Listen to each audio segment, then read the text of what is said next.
Hey guys, Henning Morten from FlippedNormals here. In this video we are showing you how to sculpt the mouth from start to finish. This is a free chapter from our new series which is focusing on sculpting the different features of the face. We cover how to sculpt the ears, the eyes, the mouth and the nose. It's quite a mouthful to say all those features in one go. But this series is really good for people who aren't really sure where to start when sculpting a complete face, as that can be quite a daunting challenge. So this really takes you through our methodology of how to sculpt the different features, so sort of to get you ready to assemble it all and sculpting a full face later. If you're looking at how to sculpt, for instance, an ear or an eye, or whatever it might be, there is so much variation in detail in what you're looking at. So we are, for every single feature, like the eye, we will be starting off with theory. A few minutes to a 10 minutes part, which covers just a theory. What should you look for? What is the caruncula? What are the various features? The apicanthal fold, all the various ones, just so that you know what to look for. And then once you're sculpting them, we're going to be referring back to them later on, just so you have a lot of entries in your head. So hopefully this is going to expand your knowledge of the various pieces, the various plane changes for all these, and how to get you ready for sculpting all these specific features. So enjoy this free chapter and have fun with the mouth. Alright, let's focus on the mouth. We're starting off kind of like we did for the eyes as well, where we're blocking out the overall volume for it. You got to think that this here has like a barrel shape because there is you have teeth behind it. It's always like it's always the way we're referring to. We call it the barrel of the mouth because it's just like you just have a barrel that's like a volume on top of the skull there. So this is the same thing in the way I would block it out as well. This is something we've done for a long time and it works really, really well. If you add the volume before adding the lips, it just helps you settle the lips in the face a little better, in my opinion. And it can also, it's a good way to sort of, depending on what reference you're using and what model you're trying to do, it can help you with that. If it's an African face, then you would have a much more pronounced barrel than like a Caucasian or an Asian face. That'd be more recessed. So that really helps to get that across even before you start adding details like the lips. And then once you have the barrel, then like what you can see we did is basically just carve it in. It doesn't matter what brush you use to carve it in, just carve in the lips. And then you're just focusing on like the line going around the lips and just some general volumes in it. I also like to block in the bit of a chin as well, and a bit of the nasolabial fold like we're talking about in the theory chapter, just so you have some structure around it as well. Filter them as well, just block it in. Stuff rarely works in isolation, so if you are doing lips, I really like to have just some of the surrounding areas there as well. And here you can see the shape that we're talking about, like how I prefer to block it into the top lip into 3 parts. So the middle part there is just very pronounced. But again, look at your reference. Don't just listen to what we're saying. Actually look at the reference. Yeah, and the relationship between upper and lower lip, again, so dependent on individual variation. You know, some people have a really big lower lip, some people have big upper lip, and some have both of them. Yeah. For the lower lip in particular, you tend to have these two tubercles that sort of meet in the middle, but they're not the same width and thickness all the way across. Like they'll have this point in the middle where it'll be more pronounced, and then it sort of fades off towards the corner of the mouth. You can see it's a lot sharper there in the middle, and it fades off towards the corner of the mouth. I would also recommend that when you're doing your own studies here, just look at, just bring in the C tool, which ships along with it. Which first off, it has all the notes, which you saw in the theory chapter, but also it has the actual shape of it. Disable poly painting, and you can just see exactly what's going on. And then you kind of have like it's not a scan, but you have like a 3D reference to actually look at. Yeah. An interesting note is the part above the upper lip is concave or convex, meaning that it goes out and not in. Like it's not like a slide that goes in, it actually goes out. So it's like convex. That's the word. Yeah, I was confused about concave and convex, but then I learned that concave has a cave in it, and a cave goes in. You go into a cave. So, throw a little word, FlippedNormals in for you. Pro word, but I still fucked it up. Convex. Uh-oh, what did Henning do here? This is an annoying issue that if you're using the clay brushes, you might just sculpt through it. Fairly easy to fix. You can just mask off the region in the back with topology masking, like we're doing now, and then just squeeze it, move it in, and just smooth it out. Problem solved. Problem solved. The back of it, you really literally don't care about. You don't want to have issues. Yeah. Fixed. There we go. There we go.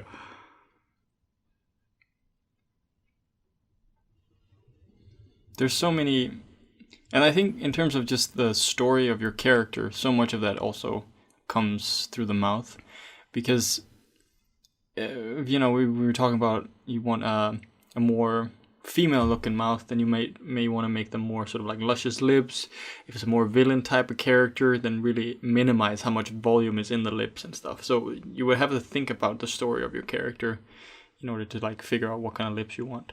And also, what kind of lips is really like one the ways you can express in your face. Like you can't emote through your ears or your forehead or like the back of the head or something. But two of the main parts you actually emoting through, just making facial expressions and telling your emotions would be the mouth and your eyes. Yeah. If you're smiling or if you're frowning or screaming or whatever it is you're doing that through your mouth. So a mouth is incredibly expressive. So you want to make a friendly character? Make it smile. An evil character? Make him have an evil mouth. Yeah, and it can be super subtle things like a little bit of an asymmetrical smirk, going up or down, or one part is more recessed or something. Like very tiny changes in the mouth and the eyes really have a big impact on your character. Yeah, asymmetry I think is so important. You can do this study here 100% without symmetry. If you're doing a full character, I recommend working with symmetry. But for studies, I mean, a study like this might only take you a few hours. Yeah. So if you're talking about without symmetry, you might talk a few hours more for a study, but you're going to for sure have more life into it. Because if you just enable a symmetry at the end, that might just be a slight shape change where one part is a bit higher up. But if you sculpt it without symmetry in its entirety, then you have organic asymmetry in the entire thing. Like fundamentally, it's not symmetrical. The way I like to think about the lower lip here is this gender difference. For men, I like to make it more square. Like I make parts of it so it goes down and it's kind of like a box that sits in the face. And for women, I tend to make it a rounder shape just because it's more soft. So here you can see, and he's making it more square as well. Like you have that, like the lip is kind of divided.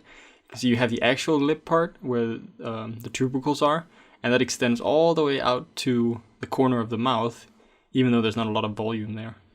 And notice in the corner of the mouth as well how deep it actually goes in. Yeah. It's not just a little dimple, like it actually goes quite deep in, which is something we're going to accentuate a bit later on as well.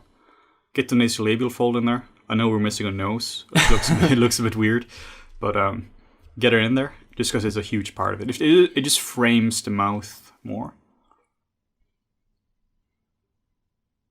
And like we talked about in the anatomy lecture for the mouth, the skin and fat underneath the lower lip, has so much individual variation as well, especially between genders and also between races. That's a very, very distinct sort of... And your age. And your age as well, your fat percentage. Yeah. And everything. Yeah, you actually have a lot of fat there. You get this really interesting build-up on more heavy-set people. The way I like to think about these studies here compared to doing like what we did in our last video, which was our last premium series, which is sculpting the whole face. That's kind of like a boxing match. Like the one Morten did, you're actually doing the fight. This is doing push-ups. This is preparing for it by itself. I mean, maybe you can use this as an individual portfolio piece, but most likely you'll be more interested in actual like final pieces. But these kind of things are still important. This is kind of like building up general strength. You're practicing for something, and it's a great way of doing it. It's like kind of like in a boxing fight. Sure, you can build up strength purely from boxing, Or you could build up strength by doing an isolated strength exercise. That way of thinking about it at least just helps me just to figure out that you shouldn't just do your key pieces. There is a way to actually practice as well. Yeah, it's like if you were doing a marathon, right?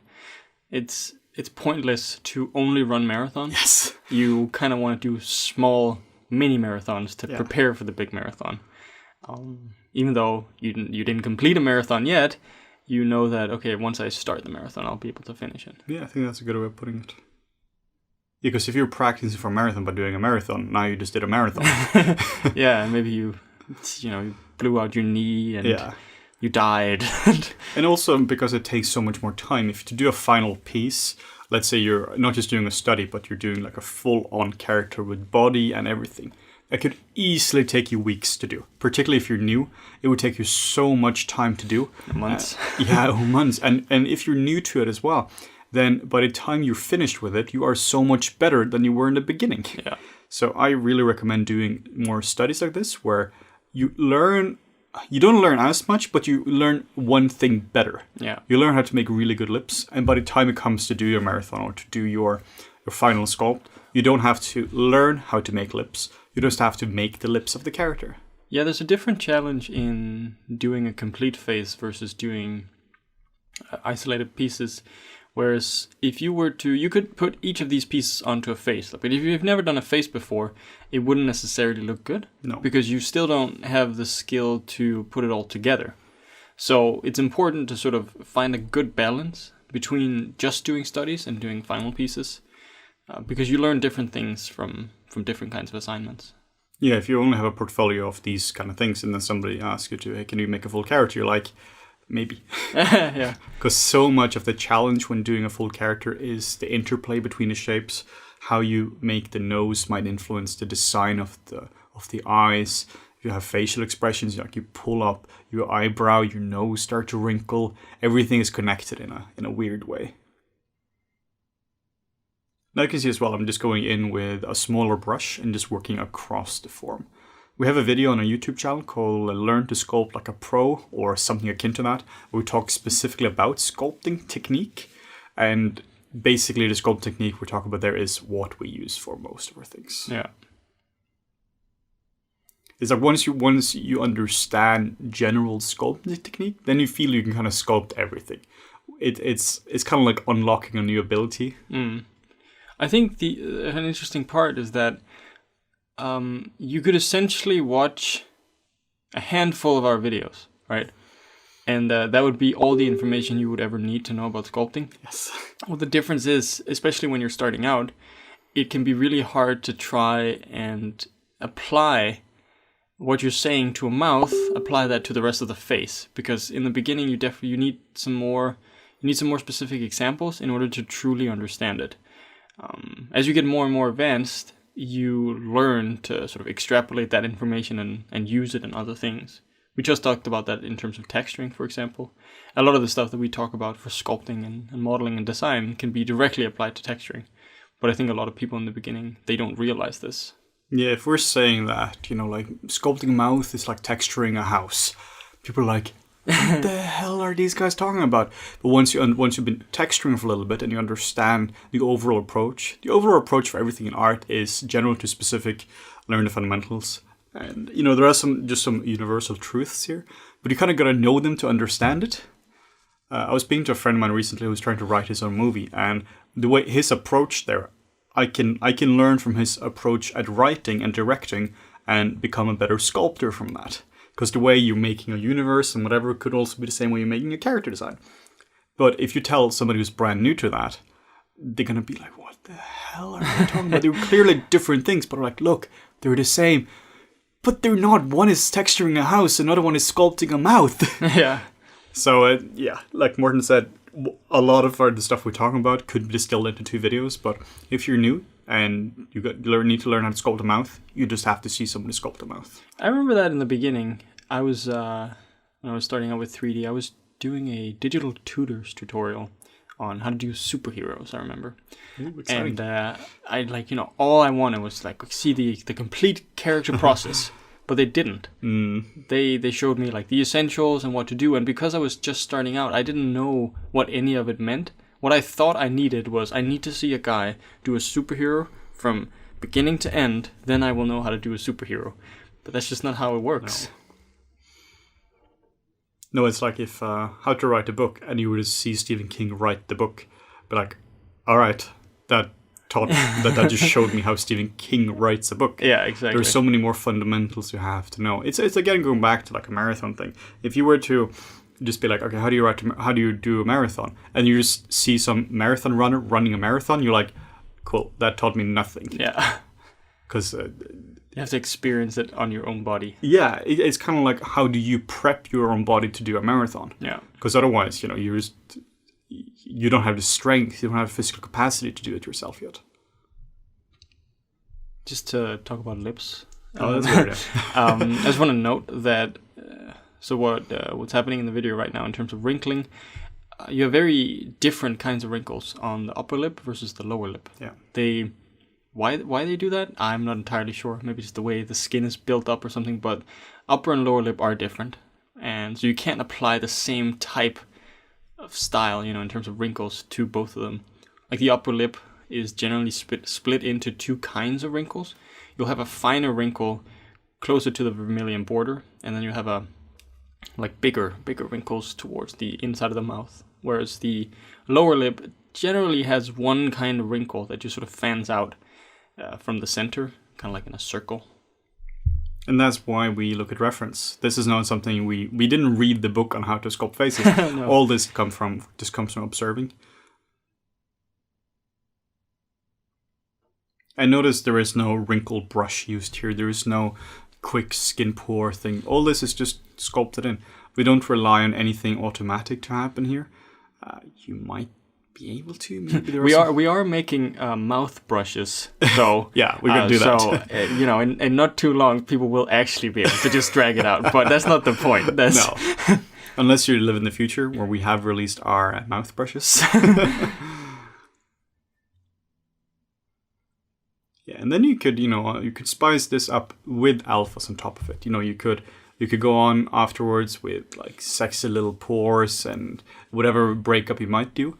But we can guarantee you, the later you do that, the better it's gonna be. Yeah. Because then you just get smaller and smaller frequency with your sculpting, and you reach a point where you can't sculpt that frequency, or you can, but it's just inconceivably time consuming. I really enjoy sculpting these like old man wrinkles as well, because there's so much weight in them. There's so much interest, asymmetry. And like we said with the eye as well, remember there is gravity in it. If you're sculpting lips like this, skin is going to droop down. Might not be flapping in the air or whatnot, because that would be quite funny. But it respects gravity. Everything respects gravity. Except for black holes. Yes. I think. Unless you're sculpting a black hole, I don't even know. Yeah, who knows? When it comes to black holes, I go, yeah, let's somebody else deal with that. A fun fact, which I think we've mentioned before, is lips don't sweat. Yeah, it's weird. I think it's one of the only parts of your body that don't produce sweat, because there are no sweat glands. So that's also why you often see cracked lips. And because the mouth can't moisturize itself, basically. Especially on bigger lips, that becomes more apparent. Yeah, this guy here, he's a bit of trouble. Yeah, he's lived in the cold winter mountains of Norway somewhere. Yeah, definitely. He's been out in -10 and he just had a shower. Yeah. Don't do that. Do you know in Antarctica it gets to -60? Yeah, it's pretty crazy. That's intense. Yeah. So that'd be bad for your lips. Yeah. Don't live there. With the penguins.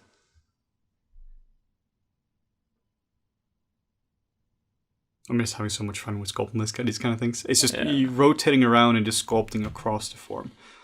Same brush, a little bit of smooth brush occasionally, a little bit. But normally, whatever I do, I just go in and just use a smaller and smaller frequency. I just find that the smooth brush just kills the form, kills everything interesting. And now it's all asymmetry. There's literally been no symmetry on this for the last minutes or so. Just building it up.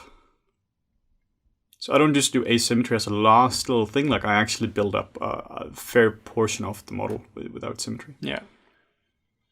The way I like to think about it is that I want to get my overall form down with symmetry on, just because that's the hard part.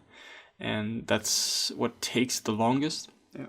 Once you get into this kind of detailing, you should have gone away from symmetry a while ago. But then at this point as well, then you can go back with asymmetry and adjust the expression. Like we talked about, give it a little smirk. Is it looking sad? Is it lopsided a little bit here and there? Yeah.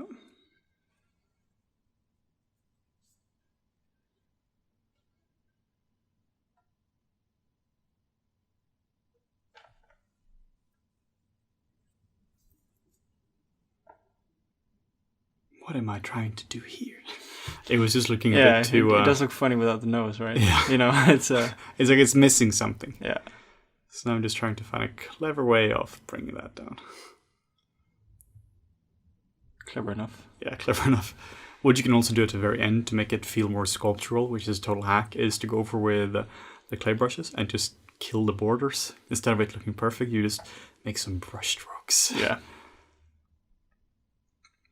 I used to do that for all my sculpts, kind of like this. And then be like, whoa, your sculpting technique is so advanced, how do you do it? And I showed it to them and they're like, oh. You used just regular brushes and there wasn't some like super rough fancy trick. It was just go in and screw them up afterwards. That's what people want. Yes. People want that magical brush that can do everything. Doesn't exist. Yet. You get an AI brush in ZBrush. We all lose our jobs.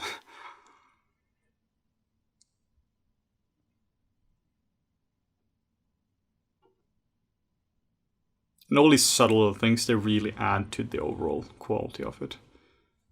It's one of these you can't necessarily see all of them, but you can feel them if you have enough of them. Yeah, but also what's important here is to think about the difference in terms of detail. Like not everywhere is detailed to the same degree. You know, not everything has the same amount of fine details. You kind of want to try and art direct that, no matter which feature you're trying to sculpt, whether it's the eyes, nose or mouth, ears. If you have the same level of detail, like fine level of detail everywhere, then it's going to be hard for your viewer to know where to look. Like you wouldn't, these tiny, tiny wrinkles, tiny imperfections on the lips here, you wouldn't want to put those everywhere because you don't want to draw too much attention to other places on the face per se. Yeah, I tend to put more details where I want the viewer to look. Just like you said, just really art directed, really focus the viewer. So if I put all this around the nasolabial fold, you'd be like, what on earth is going on? Or you could do it if you are deliberate about it as a composition. But most likely you don't care too much about that right now. You're not making an art piece, you're doing a study. Yeah, exactly. Whenever it comes to old people as well, I really just prefer just to do a lot low frequency or mid frequency breakup, like on his chin here. Just really just mess that up. Really just give it a nice and broken feel. But not just random features, but stuff which supports the underlying bone structure. Kind of what we're doing now.